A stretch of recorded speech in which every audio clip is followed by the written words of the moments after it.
Hi,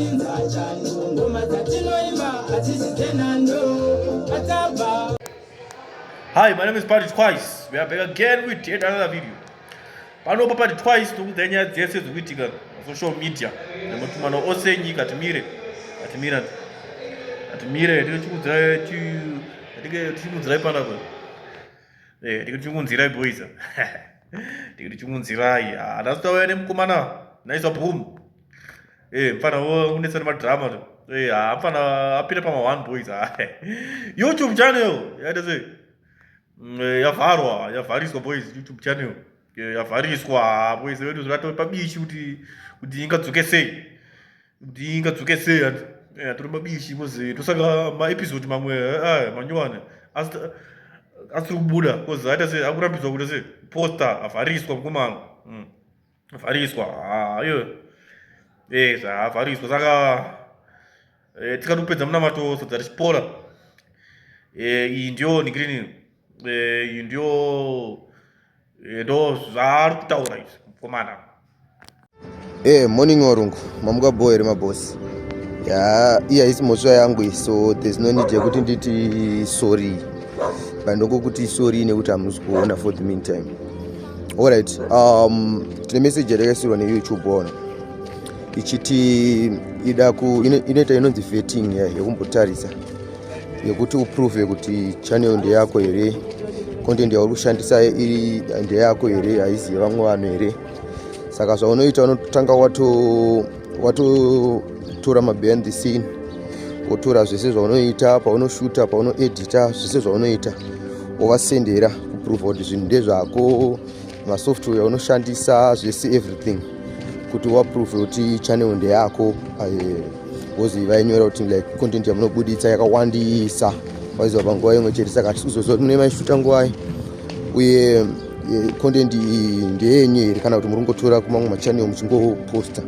Saka vanenge vachida kuti uwaprove kuti zvechokwadi maworks ndeako, channel ndeyako, and then kana vagutsikana and then obva vaita se obva vakuti mucontinue nekuposta. Saka vanokuvharirai pamunoposta napo pese panombokumisai kuposta penguva iyoyo. I think vanhu vane machannel mahombe vanoziva zvandiri kutaura, vanoposta content yakawanda vanoziva kuti YouTube ine time yainomboda kuziva, because inenge ichida kutarisa kuti vanhu ava, because pana vanhu vanenge vachipa content vachiposta pamapage, vaiziva vachiposta pamayoutube channel isiri yavo content iyoyo. Saka vanenge vada kuprovwa kuti uvaratidze paunoeditira zvaunoita, zvaunoshandisa nemabehind the scene. Ndo zvakakoshera mabehind the scene. Kana usina mabehind the scene, kana usina zvaunomboshandisa pakushuta zvacho, vakasangogutsikana vakaona kuti hausiriwo, hauna chauri kuvaratidza chine musoro, vanobva vatokumisa zvachose kuti woposta kwacho, because vanenge vachiti muri kushandisa content isiri yenyu. Saka isusu nyaya yedu inenge iri pakuti munoposta content yakawanda. Saka content yamuri kuposta yakawandisa mune maishuta nguva uye ndeyenyu here kana kuti muri kungotora kuvanhu. So takavasendera information, so vakati vari kureply. So kana vareply ikangopera chete nyaya iyoyo tobva tatouya. Akambozvita futi vanongozvita gore rega rega, vanongozvita gore rega rega kuti tinofanira kugara every month, onzi every year tichitovasendera pavanongobvunza, vanenge vauya vanobvunza kuti tisenderewo mashandiro amunoita, tichitoona kuti content ndeyenyu here. Kana tatongopedza vakangoprova chete zvatopera, gore rese rinotopera pasina zvavambobvunza. Chavanenge vachingoda kungomeka sure kuti content yamuri kubuditsa ndeyenyu here, haizi yekuba here, ndimi waridzi wechannel here. Saka YouTube iri strict zvekutodaro, YouTube itori strict zvekutodaro. Saka I think maYoutubers mahombe anoziva zvandiri kutaura.